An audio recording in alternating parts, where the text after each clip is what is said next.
My sister didn't wait for dessert. She pushed back her chair, stood under the glow of the Christmas lights, and said clear as glass, "Dad's savings are all mine." She gets nothing. No whisper, no hesitation, just a public slice meant to land deep. A few relatives even clapped. Someone laughed. I didn't cry or argue. I just turned to my father, watching his smile die in real time. "Dad, should I tell them what you told me?" His face drained. Sienna's voice snapped sharp and panicked. "Told you what? Before I tell you the rest, tell me where are you listening from, so I know I'm not alone. And when you've heard my story, tell me what would you have done in my place." My name is Nora, and for as long as I can remember, I've learned how to take up as little space as possible in my own family. I work in a creative field in Seattle, quiet, steady work that lets me build things with my hands, things that don't yell over me or talk down to me. Out here in my small apartment overlooking the gray city streets, life feels calm, predictable, mine. It wasn't always like that. Growing up in my parents' house I lived in, the glow of a Christmas tree that looked warm but never felt warm. My mom, Elaine Sharp, decisive, always certain. She was right. Liked to say, Sienna, my older sister, was born dazzling. I was the strong one, which in our house meant the child expected to need nothing. If Sienna wanted something, it appeared. If I wanted something, I learned to let it go. My dad, Thomas, wasn't cruel. Just quiet. Too quiet. His silence wrapped everything, especially when Mom's favoritism cut deeper than she realized, or maybe exactly as much as she intended. When I was about 8, I remember wandering into his study and seeing him close a small savings book so fast the pages snapped. He knelt beside me and whispered, "Your share will be safe, sweetheart. No one can take what's meant for you." At that age, I didn't understand why he needed to say it like a secret. Almost a decade later, at 17, I understood too well. I heard my parents whispering in the kitchen, my mom urging my dad, hesitating about giving everything they'd saved to Sienna because she'll need it more. My name wasn't angry on their tongues, just absent, which somehow hurt more. Even now, years later, stepping into their house for Christmas felt like stepping into a museum of old wounds. The familiar living room glowed with garlands and warm bulbs, but the air carried that tight, brittle tension I'd grown up breathing. Sienna swept through the room like she owned the holiday itself, dressed in something expensive, her voice bright as she told a cousin about her wedding plans. My mom hovered closely behind her, nodding, proudly touching her arm, turning her name into a spotlight. "Seattle must keep you busy," Mom said when she finally noticed me, her smile soft but her eyes already drifting back to Sienna. "You've always managed on your own. Some people don't need as much help." Translation: Sienna needs everything. You need nothing. My dad offered me a quick, strained nod from across the room. A few days earlier, he had called me just before dinner, voice unsteady, saying, "There's something I need to tell you before Christmas." But before I could ask what, he hung up. And tonight, he hadn't said a word about it. I felt it in my chest, a shift, a warning. Something was coming. Something big. Dinner started the same way it always did in my family. Too many side conversations, too many people talking over one another, and the kind of laughter that felt just a touch too loud, like everyone was trying to prove something. I slid into my seat near the end of the table, the spot where I'd always ended up, as if the arrangement had been assigned the day I was born. Sienna sat at the center exactly where the chandelier light hit her hair just right. She loved that seat. She loved moments built around her. Tonight was no different. I watched her adjust the napkin on her lap with that effortless entitlement she'd perfected since childhood. Dad helped us lock in the venue, she told an aunt, her voice floating down the table. And he's covering the bigger expenses. It's going to be perfect. The aunt smiled at her the way people smile at a bride-to-be, soft, shallow, unquestioning. Mom, sitting beside Sienna, added, "When a child is chosen for something great, the whole family rises with her." She didn't look at me when she said it. She didn't have to. I felt the shift, then the first curl of heat in my chest. Not anger, not yet, just recognition. This pattern, this choreography. I knew every step. Thomas, my dad sat across from me pushing food around his plate. When our eyes met, he looked away quickly like eye contact might expose him. It brought back another memory, Sienna at 15 crying because she didn't get the lead in the school musical. Dad fought the director, demanded they reconsider, and somehow Sienna walked into rehearsal the next day with the solo. I'd been standing next to him when he said, "Some kids need a little more help to shine." I had wanted to ask, "And what do I need?" But I never did. Tonight I saw that same expression on his face, the nervous twist in his mouth, the guilt he pretended wasn't there. "So Nora," Mom said, passing the bread but not actually offering it. "Still working on those creative projects in Seattle." I almost laughed. Creative projects? As if my career were a hobby I played with between real adult responsibilities. "I am," I said. "Work's been steady." Mom nodded, clearly uninterested, already turning back to Sienna. "Some people just know how to build a future. It's a gift." The words landed with a familiar sting. They were never about my future. They were always a prelude to praising Sienna's. Dad cleared his throat, suddenly a small, brittle sound. For a moment, I thought he might finally bring up the phone call, the "something I need to tell you." But he only adjusted his fork and said nothing. Then I heard the faint clink of glass. Sienna lifted her flute of champagne and tapped it lightly with her ring. The entire table quieted. Even the chatter in the kitchen seemed to pause. She smiled a polished, confident smile she'd practiced for years. "I have an announcement," she said, eyes gleaming. A big one. A cold line ran down my spine. I knew, absolutely knew, that whatever came next was going to change everything. Sienna didn't rush. She let the room hang on her smile for a beat too long, the kind of pause she used to take before opening birthday gifts she already knew were expensive.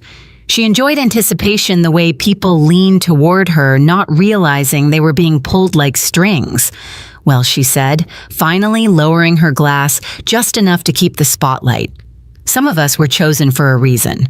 My stomach tightened. I'd heard versions of that line my entire life, but tonight it carried a sharper edge. She continued talking about her wedding, the costs, the plans, the investments Dad believes in. Every word was a reminder that Thomas, my father, had been spending more on her future than he ever acknowledged to me.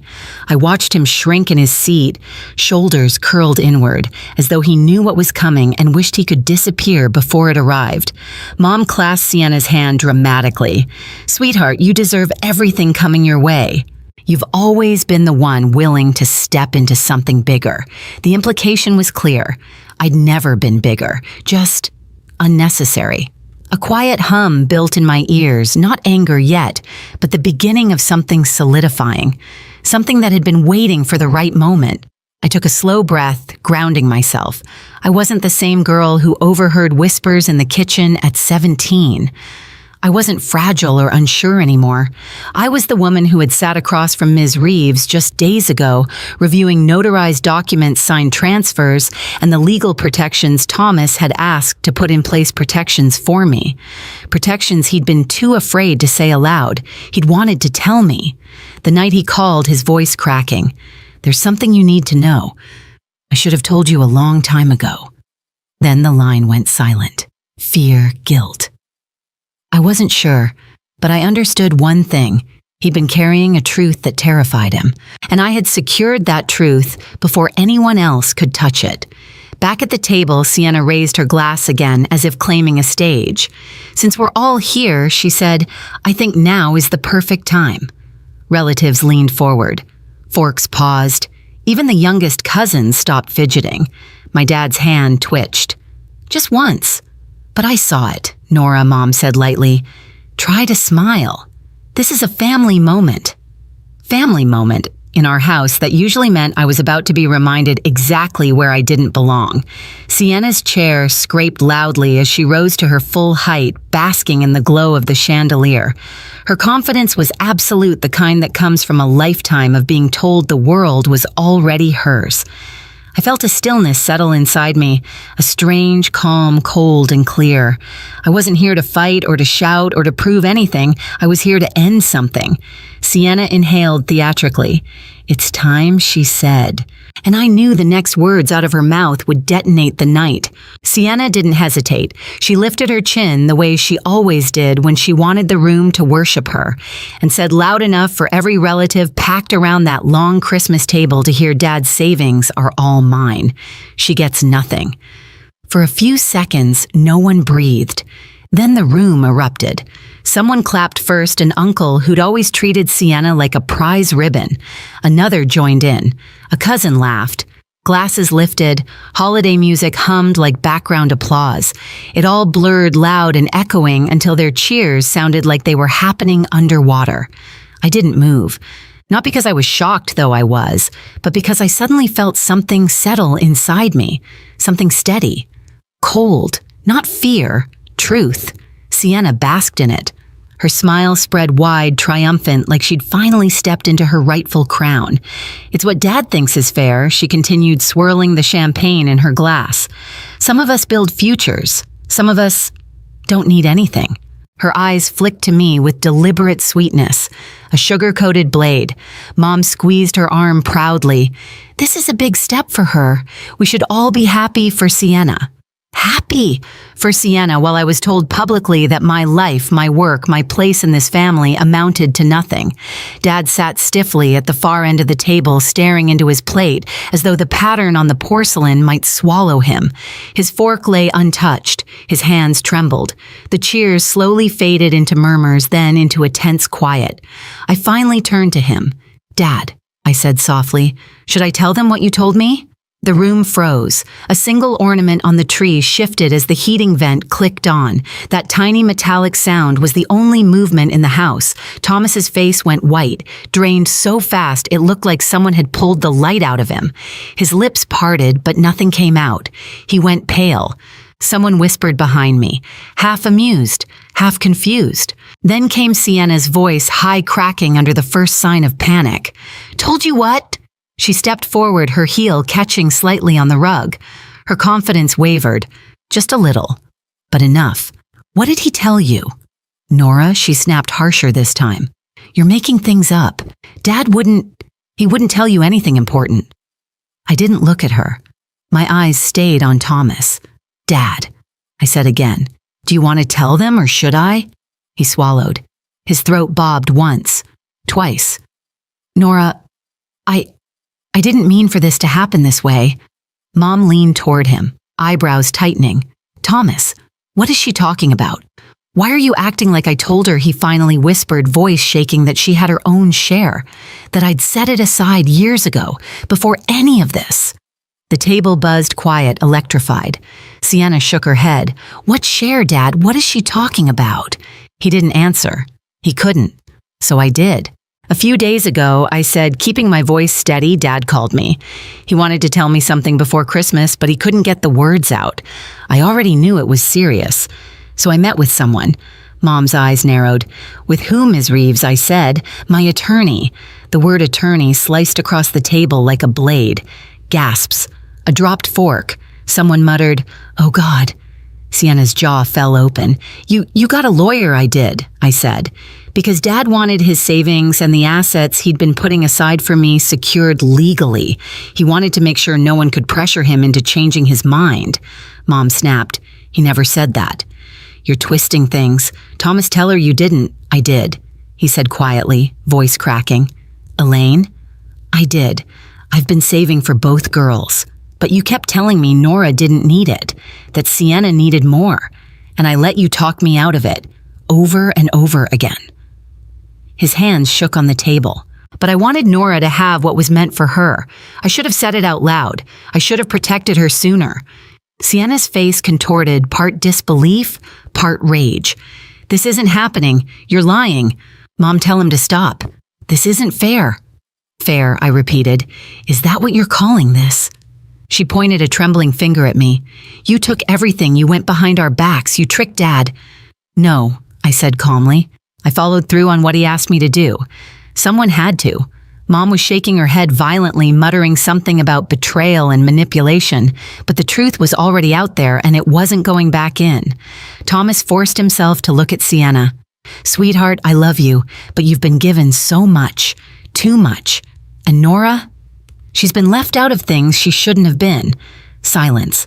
Heavy, cold. We talked about this, Mom insisted, voice rising. Everything should go to Sienna. She's the one with real responsibilities. And I let you decide that he burst out louder than I'd heard him speak in years. I let you make me feel guilty for wanting to take care of both daughters instead of just one. Sienna blinked fast, fighting tears of anger.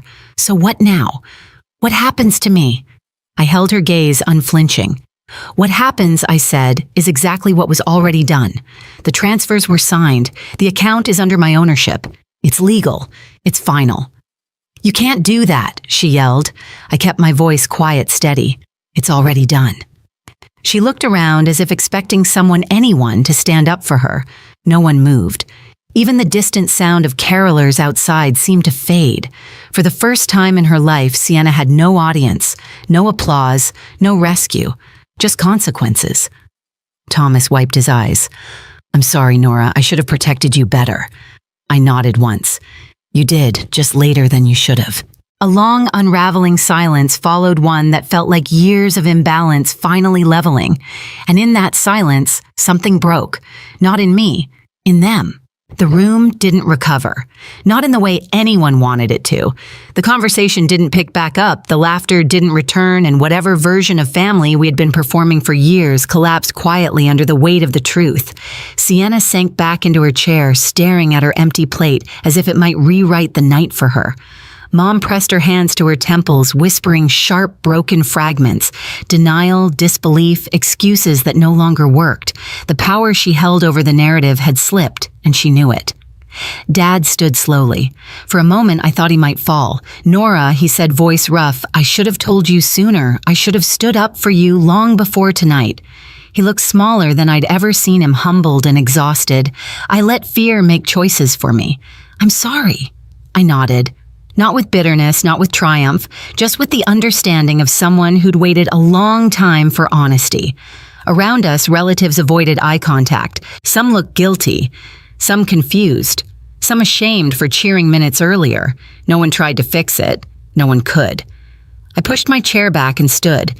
The room felt too warm, too crowded, too full of memories I'd carried alone. When I opened the front door, cold air rushed over me, sharp, clean, real. Snow had started to fall, dusting the walkway in soft white. Behind me, I heard Dad murmur my name, but I didn't turn around. For the first time in years, I wasn't leaving that house defeated. I wasn't running. I was walking out with what was mine, my share, my truth, and a future that didn't require their permission. I've learned something since that night. Justice doesn't always roar. Sometimes it arrives quietly in a signed document, a steady voice, or the simple decision to walk away with your dignity intact. I didn't win by shouting. I won by standing still while the truth finally caught up to everyone else. If you've ever faced favoritism or been pushed to the edges of your own family, tell me where you're listening from. Share your story in the comments and subscribe if you want more stories like this. You're not alone, not anymore.